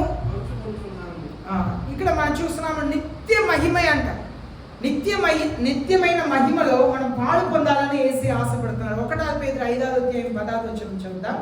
1 పేతురు 5వ అధ్యాయం 10వ వచనం చదువుదాం. 1 పేతురు 5:10. తన నిత్య మహిమకు క్రీస్తునందు మిమ్మల్ని పిలిచిన సర్వకృపానిధి అగు దేవుడు కొంచెము కాలము మీరు శ్రమపడిన పిమ్మట తానే మిమ్మల్ని పూర్ణులుగా చేసి స్థిరపరిచి బలపరచును. మనల్ని మన శోధనలే జయించిన తర్వాత, మన సిలువను ఎత్తుకొని మనల్ని మనం ఉపేక్షించుకొని యేసుని వెంబడించిన తర్వాత నిత్యమైన మహిమనే మనకు దయచేస్తారంట. హెబ్రీయులకు రాసిన 6వ అధ్యాయం 2వ వచనం చదువుదాం. అక్కడ మనం చూస్తున్నాము ఇటర్నల్ జడ్జ్మెంట్ గురించి చూస్తున్నాం. నిత్యమైన తీర్పు. దేవుడు ఒకసారి తీర్పుని ఇచ్చిన తర్వాత నిత్యముగా ఉండేది. హెబ్రీ 6:2. దేవుని యందు విశ్వాసమును బాప్తిసములను గూర్చిన బోధయు హస్త నిక్షేపణమును మృతుల పునరుద్ధానమును నిత్యమైన తీర్పును అను పునాది మరలా వేయక. చూడండి, నిత్యమైన తీర్పు అనేది సంఘమునకు అది కూడా ఒక పునాది. ఎలాగో బాప్తిసం ఒక పునాదియో, అలాగే మరణం నుండి పునరుద్ధానం ఒక పునాదియో, నిత్యమైన తీర్పు. మన పాపంని విడిచిపెట్టకుండా ఉంటే, అలాగే పాపములు మరణిస్తే నిత్యమైన తీర్పు ఉన్నదని దేవుని వాక్యం సెలవిస్తుంది. అలాగే యోహాను సువార్త 3వ అధ్యాయం 15 నుండి 16 వరకు మనం చదివినట్లయితే ఇటర్నల్ లైఫ్ ని గురించి చదువుతున్నాం, నిత్య జీవంని గురించి చదువుతున్నాం. యోహాను సువార్త 3:16 మనం చదువుతాం. దేవుడు లోకమును ఎంతో ప్రేమించెను, కాగా ఆయన తన అద్వితీయ కుమారునిగా పుట్టిన వాని యందు విశ్వాసముంచు ప్రతి వాడును నశింపక నిత్య జీవం పొందినట్లు ఆయనను అనుగ్రహించెను. నిత్య జీవం. అందరూ కూడా నిత్య సువార్తని గురించి చెప్తున్నప్పుడు ఈ నిత్యమైన కార్యములన్నింటినీ కూడా దేవదూత ప్రకటించబోతున్నారని మనం చదువుతున్నాం. అలాగే అపోస్తులు 13:46, 48, రోమిలికి రాసిన 2:7 ఇలా చాలా వచనంలో నిత్య జీవనం గురించి మనం చదువుతున్నాం. తర్వాత హెబ్రీయులకు రాసిన 5వ అధ్యాయం 9వ వచనంలో చదువుతున్నాం. హెబ్రీయులకు రాసిన 5వ అధ్యాయం 9వ వచనంలో ఇటర్నల్ సాల్వేషన్, నిత్యమైన రక్షణని గురించి మనం చదువుతున్నాం. హెబ్రీయులకు రాసిన 5వ అధ్యాయం 9వ వచనం. మరియు ఆయన సంపూర్ణ సిద్ధి పొందినవాడై మెల్కీసెదెకు యొక్క క్రమములో చేరిన ప్రధాన యాజకుడని దేవుని చేత పిలువబడి తనకు విధేయులైన వారికందరికీ నిత్య రక్షణకు కారకుడాయను. చూడండి, యేసయ్య మనకు నిత్యమైన రక్షణను ఇవ్వబోతున్నారంట. రక్షణ ప్రతిదినం కూడా మనం కాపాడుకోవాలి. ప్రతిదినం కూడా మన శరీరంని పరిశుద్ధపరచుకున్నట్లుగా మన ఆత్మని ప్రతిదినం కూడా పరిశుద్ధపరచుకోవాలి. నిత్యమైన రక్షణ. తర్వాత హెబ్రీయులకు రాసిన 9వ అధ్యాయం 14వ వచనం చదువుతాం. హెబ్రీయులకు రాసిన 9:14. నిత్యుడగు ఆత్మ ద్వారా తన్ను తాను దేవునికి నిర్దోషునిగా అర్పించుకొనిన క్రీస్తు యొక్క రక్తము నిర్జీవ క్రియలను విడిచి జీవము గల దేవుని సేవించుటకు మీ మనసాక్షిని ఎంతో ఎక్కువగా శుద్ధి చేయును. ఇక్కడ చూస్తున్నాము ఇటర్నల్ స్పిరిట్, ఇటర్నల్ స్పిరిట్. మనకి ఇటర్నల్ స్పిరిట్ ని ఎలా ఇస్తున్నారంటే ఎల్లప్పుడూ మన దేవదూతలుగా మారుటకు నిత్య ఆత్మనే దేవుడు మనకు దయచేస్తున్నాడు. ఇక్కడ మనం చూస్తున్నదంతా కూడా ఎప్పుడైతే దేవుడు నిత్య సువార్త అని చెప్తున్నారంటే అన్ని ప్రజలకు ఒకే ఒక ఈనాడు ఇంతమంది సేవకులు ఉన్నారు. ఆనాడు ఒకే ఒక దేవదూత మిడ్ హెవెన్ల మధ్య ఆకాశం నుండి ఈ నిత్య సువార్తను ప్రకటించబోతున్నారంట. ప్రజలందరికీ ఇష్టం లేకపోయినా అందరికీ వినిపించిందంట. ఆ దేవదూతను అందరూ చూస్తారు, లోకంలో ప్రపంచం అంతా చూస్తారు. వాళ్ళకి సువార్తను చెప్తారు, యేసయ్యని నమ్ముకోండి. యేసయ్యని నమ్మిన వారందరికీ కూడా నిత్య జీవం అనుగ్రహించబడుతుంది, నిత్య రక్షణ అనుగ్రహించబడుతుంది, నిత్య నిబంధన ఏర్పాటు చేయబోతున్నారు, నిత్య తీర్పు ఉండబోతుంది.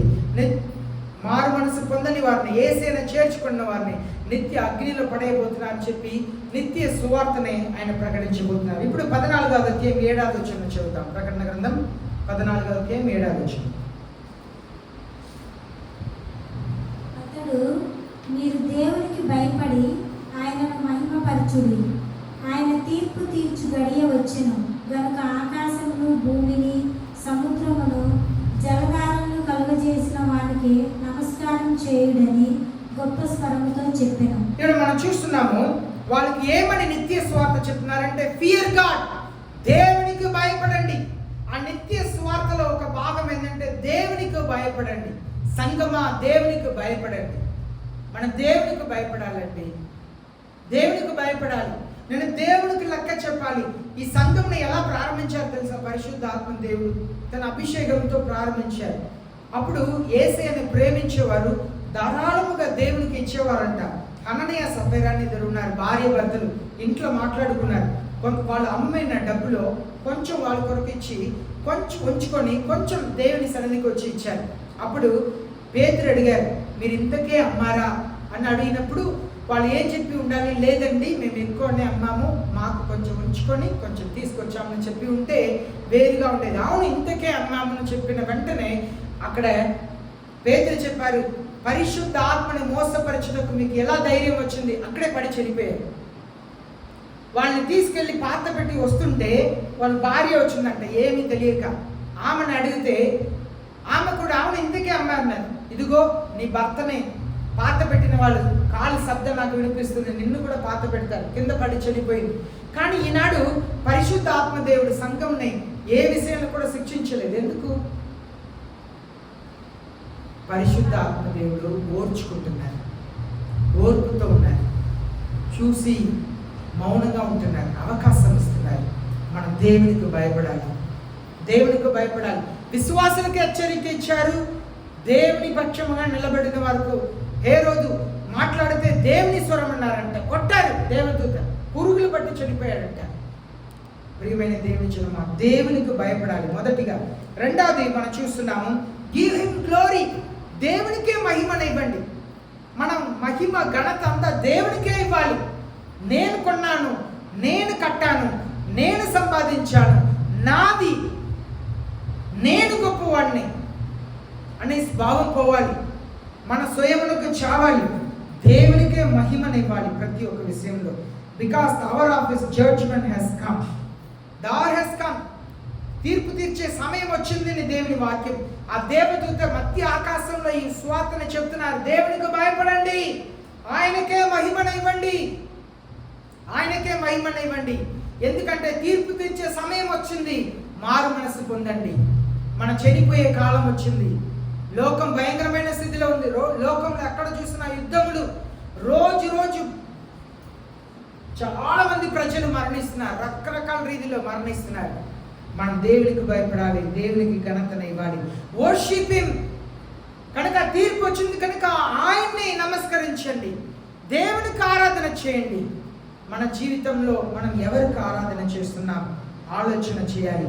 ఆయనే ఆకాశాన్ని, భూమిని, సముద్రాన్ని సృష్టించిన దేవుడు ఆయనే. ఆయనకు మహిమనివ్వండి, ఆయనకు ఘనతనివ్వండి. ఆ మధ్య ఆకాశం నుండి సువార్తను చెప్పడం చూసారంట. ఇప్పుడు ఇంకా ఒక దేవదూత వచ్చారంట. 8వ వచనం చదువుదాం. 8వ వచనం. వేరొక దూత అనగా రెండవ దూత అతని వెంబడి వచ్చి మహోద్రేకముతో కూడిన తన వ్యభిచార మద్యమును సమస్త జనములకు త్రాగించిన ఈ మహా బబులోనును కూలిపోయెను. కూలిపోయెను అని చెప్పాను. ఇక్కడ చూడండి, ఆయన చెప్తున్నప్పుడు ఇంకా ఒక దేవదూత వచ్చారంట. సరేనా? రెండవ దేవదూత వచ్చి ఏమని చెప్తున్నారంటే, బబిలోన్ ఏం త్రాగిపించిందంట? మహా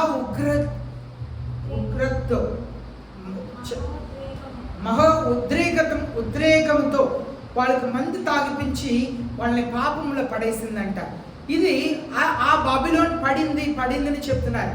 ఈ బబిలోన్ అంటే ఏంటి, ఈ బబిలోన్ అంటే ఎవరు అని చెప్పి మనం 17వ అధ్యాయంలో ప్రకటన గ్రంథం 17-18 ధ్యానిస్తున్నప్పుడు బబిలోన్ అంటే ఎవరు, ఈ బబిలోన్ ఏం చేసింది అని చెప్పి మనం చదువుతాం. Babylon is a harlot Christianity. Babylon is a harlot Christianity అంటే ఈనాడు క్రైస్తవ్యంలో చాలా మంది రాజకీయం చేస్తారు, పరిచర్య చేస్తారు. ఒకరోజు అందరు వచ్చారు, ఆ వ్యక్తి చెప్పాడు, నేను రాజకీయంలో ఉంటా, పరిచర్య కూడా చేస్తా అన్నారు. ఆయన గురించి ముందే వేరే వాళ్ళు చెప్పారు, ఆయనకి చర్చి ఉంది, సేవ చేస్తున్నాను, కానీ రౌడీ అంట. ఆయన పని చేసే చోట్లో వెళ్ళి సంతకం పెడతాడంట, జీతం ఇవ్వాలంట. రౌడీ అంట, అక్కడ రౌడీ అంట. ఆయన గేటు ముందు నిలబడి నేను అలా ఇలా అని చెప్పుకొని సేవ కూడా చేస్తాను. ఇదే హార్లెట్ క్రిస్టియానిటీ అంటే. వాళ్ళు తమ స్వలాభం కొరకు జీవిస్తారు, సేవ చేస్తుంటారు, పేదలకు సహాయం చేయరు, పేదల్ని కనికరించరు. కార్ల మీద కార్లు, ఇల్లు మీద ఇల్లు, బంగ్లా మీద బంగ్లా, కానీ గర్వముతో జీవిస్తుంటారు. పేదవాళ్ళకి సహాయం చేయరు, దేవునికి ఇష్టమైన జీవితంలో జీవించరు, తమకు తాము ఘనతను చేర్చుకుంటారు. నేను చూస్తున్నాను, నేను ఈనాడు క్రైస్తవుని చూస్తున్నాను. స్టేజ్ మీద నన్ను ఎక్కడైనా మీటింగ్ పిలిస్తే స్టేజ్ మీద పూలతండ కానీ సాల్వ కానీ వేపిస్తే నేను వేసుకోను, నేను వేయించుకోను. నా చేతిలో ఇచ్చేయండి, ఈ చోట్ల దేవుడు మాత్రమే గణపరచబడాలి, ఇక్కడ దేవుడు మాత్రమే గణపరచబడాలి, ఏ మానవుడు కూడా గణపరచకూడదు. పూలదండ వేయటము లేదు సాల్వ కప్పటము, సన్మానిస్తాము అంటారు. వాళ్ళకు మరలా చైర్ పెట్టి వాళ్ళని కూర్చోబెట్టి అంతా సన్మానిస్తారు. అది తప్పు, దేవుని దృష్టిలో అది పాపం. ఏ మానవుడిని కూడా దేవుని సన్నిధిలో సన్మానించటం అనేది అది పాపం. దేవుని సన్నిధిలో బయట పూలదండ వేసి వారిని గణపరచటం, ఆహ్వానించటం ఇదంతా కూడా తప్పులేదు. కానీ దేవుని స్థానంలో దేవుని మాత్రమే గణపరచాలి, దేవునికి మాత్రమే ఘనత చెందే రీతిగా మనం జీవించాలి. అలాగనే counterfeit church pretends to follow Jesus but lives for itself and for the world and for the lust and passions. ఈనాటి సంఘం చాలా మంది ఆత్మీయమైన సంఘంలో చెప్తారు. క్రిస్మస్ టైంలో చూస్తే అందరు కూడా కోరియోగ్రఫీ చేస్తుంటారు, పొగలు పెడతారు, రంగురంగుల లైట్లు పెడతారు, ఎన్నెన్నో చేస్తుంటారు. ఇదంతా హార్లెట్ క్రిస్టియన్ చర్చ్. మనం చూడబోతున్నాం 17-18 అధ్యాయంలో బబిలోన్ అంటే ఎవరు. ఈ బబిలోన్ని ఒక స్త్రీతో పోల్చారు. ఈ బబిలోన్ అంటే ఎవరు, స్త్రీ అంటే ఎవరు, ఈ విషయాలు అంతా కూడా మనం ముందు చూస్తాం. స్పిరిచువల్ ఇమారాలిటీ, ఆత్మీయ జీవితముగానే ఉండింది. ప్రార్థనలు, మీటింగ్లు అన్నీ జరుగుతూ ఉంటుంది, కానీ ప్రజల్లో మారు మనసు ఉండదు. చర్చిలో ప్రార్థన వరుసగా జరుగుతూనే ఉండిద్ది, ఏదో ఒక ప్రార్థన జరుగుతూ ఉండిద్ది. చర్చికి ప్రజలు వస్తూనే ఉంటారు, కానీ చాలా మందికి నిజమైన యథార్థమైన జీవితం ఉండదు అని చెప్పి మనం చూస్తున్నాం.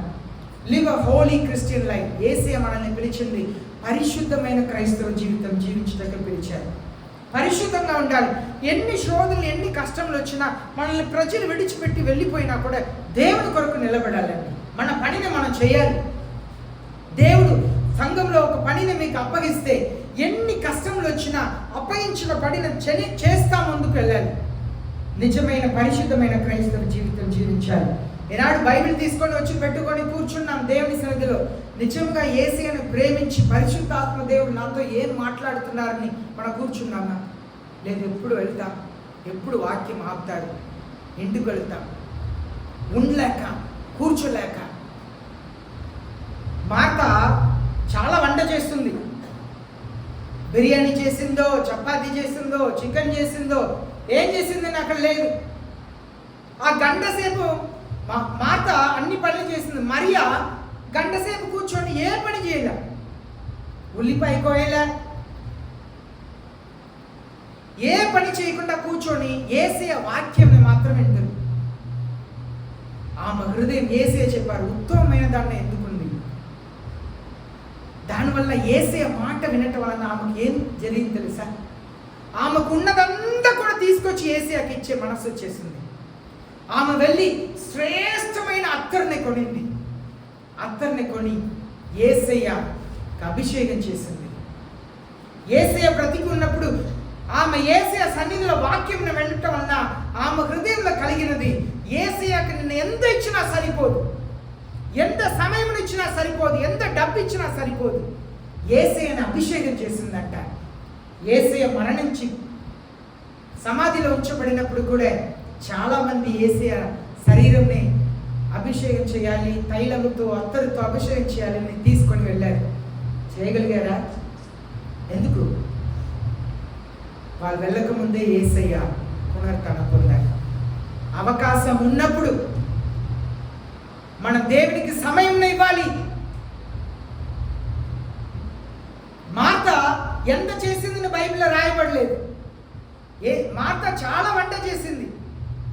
వచ్చిన 12 మందికి ఇంట్లో ఉన్న వారికి అందరికీ వంట చేసింది. కానీ ఆమె ఏం చేసిందని రాయబడలే.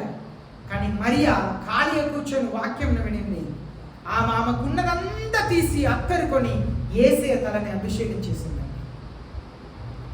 దేవుని పిల్లలు, మనం నిజంగా మారాలి. Your desire matters to God. నీ ఆశ దేవుని చూస్తున్నారు. నువ్వు ఎలాంటి ఆశ కలిగి దేవుని సన్నిధిలో కూర్చున్నావు? కొందరు అలా కూర్చొని నిద్రపోతున్నారు. కొందరు వెళ్తాము అని చెప్పి ఉన్నారు. కొందరికి ఏమి అర్థం కావట్లేదు.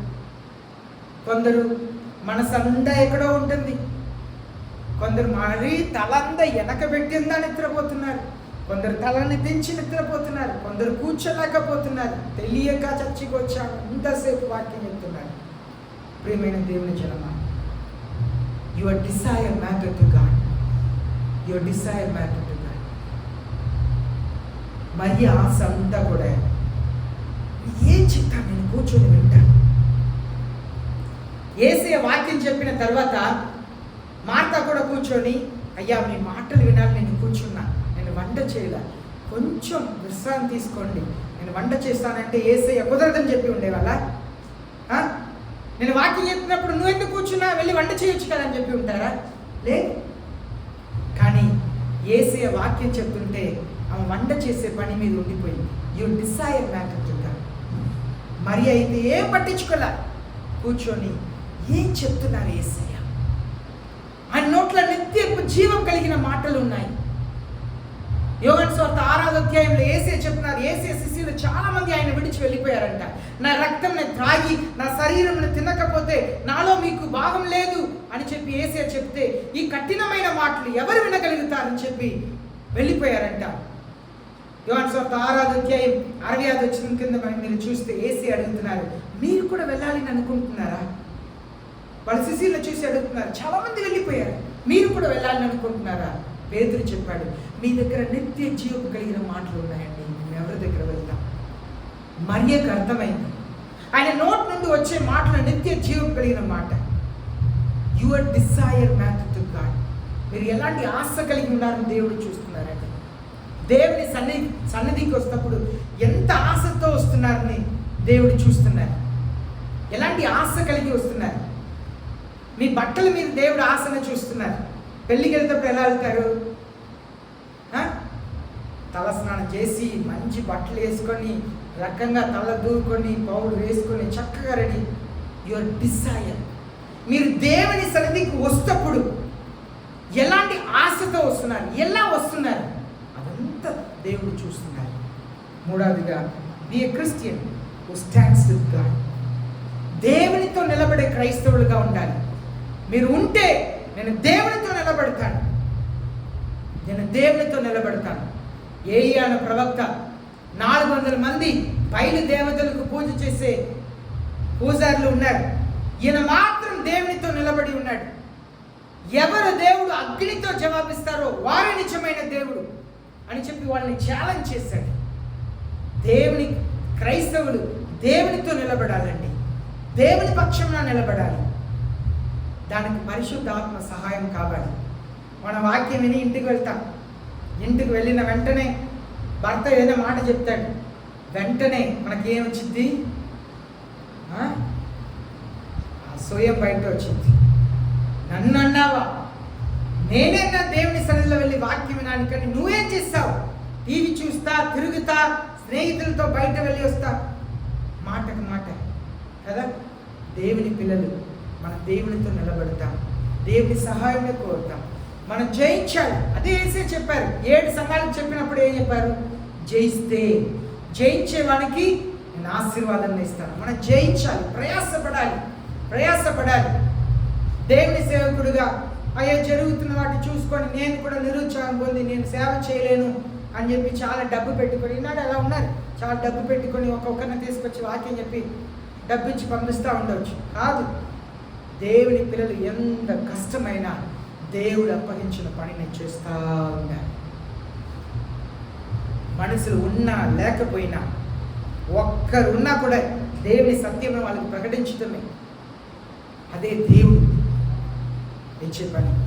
డ్రైవర్ ఉంటారు, 6 గంటలకు బస్సు బయలుదేరాలి, ఒక్క వ్యక్తి ఉన్నా ఆయన నడుపుకుంటూ ఉంటారు. ఎంత నష్టమైనా సరే నీకు ఇచ్చిన పని, నువ్వు ఇక్కడ నుండి హైదరాబాద్ బండిని నడపాలి, ఒక్క వ్యక్తి ఉన్నా సరే నడపాలి, చేయాలి, అంతే. ప్రియమైన దేవుని జనమా, నిజమైన క్రైస్తవులుగా ఉంటాం. మోకరిస్తాను, ప్రార్థన చేస్తాను.